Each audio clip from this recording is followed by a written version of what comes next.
there's nothing to do with the term kau ni dah banyak dosa, Tuhan dah tak ampun dah. Kau ni banyak salah, Tuhan dah tak nak tengok kau. Tak ada. Tak ada pun perkara tu. Tak ada pun wujud statement tu. Itu adalah statement yang disebut oleh siapa tau? Dibisikkan oleh iblis syaitan. Sebab iblis syaitan ni selain daripada dia buatkan kita ni tak bersyukur, iblis juga cara kedua, dia akan buatkan kita ni berputus asa dengan keampunan Allah.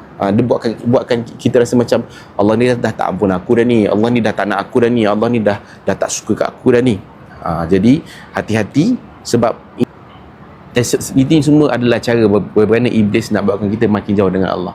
Sentiasa ada peluang, sebesar mana pun dosa kita, besar lagi keampunan Allah. Besar mana pun silap kita, besar lagi penerimaan taubat yang Allah kurniakan buat kita.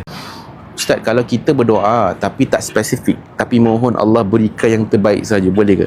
Boleh. Kita doa boleh minta apa-apa saja, kan? Kita boleh minta apa saja perkara. Sebab kadang-kadang kita ni, kita tak tahu kan itu baik tak untuk kita, betul tak?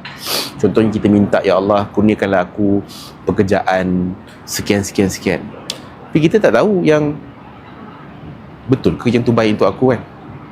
Dari segi gaji mungkin baiklah untuk aku, tapi dari segi environment kerja, mungkin dari segi penerimaan orang kat sana, ataupun perubahan perangai kita bila ada kawan-kawan yang baru dekat sana, kita tak tahu, we never know. So that's why kita minta. Maknanya kita minta, kita kena minta. Dia tak boleh lah kita, ya Allah apa yang terbaik lah, ya Allah. Wah, kau main pendek doa. Kan? Doa ni dia adalah manifestasi kehambaan.